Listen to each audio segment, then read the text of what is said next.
Cricket की pitch पर तो पाकिस्तान की लगातार धुलाई हो रही है और आगे भी होती रहेगी।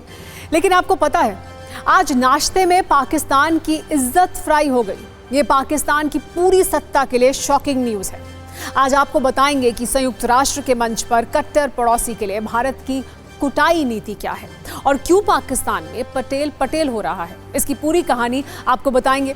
संयुक्त राष्ट्र के मंच पर आज जो हुआ, उसके बाद आज का शनिवार पाकिस्तान के प्रधानमंत्री शहबाज शरीफ शायद ही कभी भूल पाएंगे।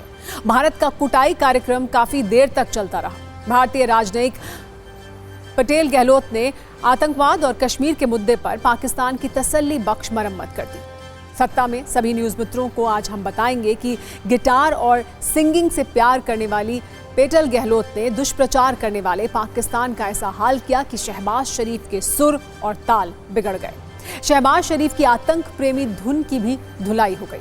ये तस्वीर संयुक्त राष्ट्र महासभा में कट्टर पड़ोसी की कुटाई वाली है। भारत की राजनयिक पटेल गहलोत ने ऐसी डोज दी कि पाकिस्तान पानी पानी हो गया। पहले पाकिस्तान के पीएम के नफरती विचार और उस विचार पर भारत के पटेल प्रहार की मुख्य बातों को आइए आपको बताते हैं। दुनिया भर में घूम घूम कर हेट स्पीच देने वाले पाकिस्तान के पीएम ने संयुक्त राष्ट्र के मंच पर कहा था कि हेट स्पीच को बढ़ावा नहीं देना चाहिए। शहबाज ने ऑपरेशन सिंदूर में अपनी झूठी जीत का दावा भी किया था। इस पर भारत ने कहा कि जले एयरबेस जीत है, पाकिस्तान को जश्न मनाना चाहिए। सोचिए, शहबाज शरीफ ये ज्ञान दे रहे थे कि किसी भी धर्म के खिलाफ हिंसा नहीं होनी चाहिए। वहीं भारत ने पाकिस्तान की नीति को बेनकाब करते हुए कहा कि वो आतंकवाद का महिमा मंडन बंद करें। शहबाज शरीफ ये स्पीच दे रहे हैं कि किसी व्यक्ति के खिलाफ हिंसा नहीं होनी चाहिए, जबकि भारत की राजनयिक ने कहा कि पाकिस्तान समर्थित आतंकी संगठन ने पहलगाम में अटैक किया था। शहबाज ये कह रहे थे कि दुनिया में नफरत आधारित विचारधाराएं हैं, जबकि भारत ने इसका जवाब देते हुए कहा कि पहलगाम में निहत्थे पर्यटकों का कत्लेआम किया गया। शहबाज शरीफ ने यूएन के मंच पर हिंदुत्व प्रेरित विचारधारा का भी जिक्र किया। इस पर झूठा प्रचार किया।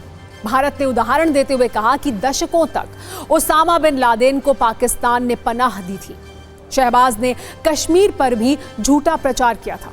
उन्होंने कहा कि पाकिस्तान कश्मीर के साथ है। इस पर भारत ने कहा कि बेगुनाहों पर आतंकवादी हमले के लिए पाकिस्तान जिम्मेदार है। कुल मिलाकर देखें तो शहबाज शरीफ फिर से अंतर्राष्ट्रीय मंच पर पानी पानी हो गए। जिस मंच का वो इस्तेमाल दुष्प्रचार और नफरती प्रचार के लिए करते हैं, वहीं पर शहबाज का फैक्ट चेक हो गया। पटेल गहलोत ने कहा कि भारत पाकिस्तान के बीच तीसरे पक्ष की जरूरत नहीं है। भारत किसी भी आतंकवादी घटना को न कभी सह रहा था, न कभी सहेगा। पाकिस्तान आतंकवादी शिविरों को बंद करे।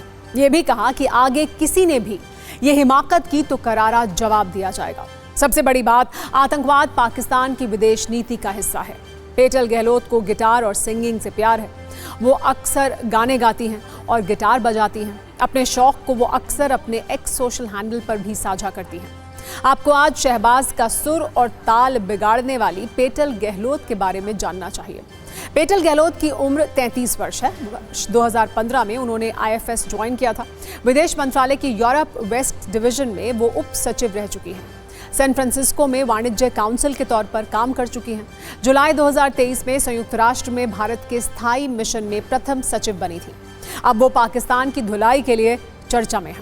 पाकिस्तान की परमाणु ब्लैकमेलिंग पर भी पटेल गहलोत ने सटीक जवाब दिया। उन्होंने कहा कि परमाणु ब्लैकमेल की आड़ में आतंकवाद को बढ़ावा देने की इजाजत नहीं दी जाएगी। बात बात पर परमाणु धमकी देने वाले शहबाज और मुनीर की सत्ता को ये बयान जरूर सुनना चाहिए।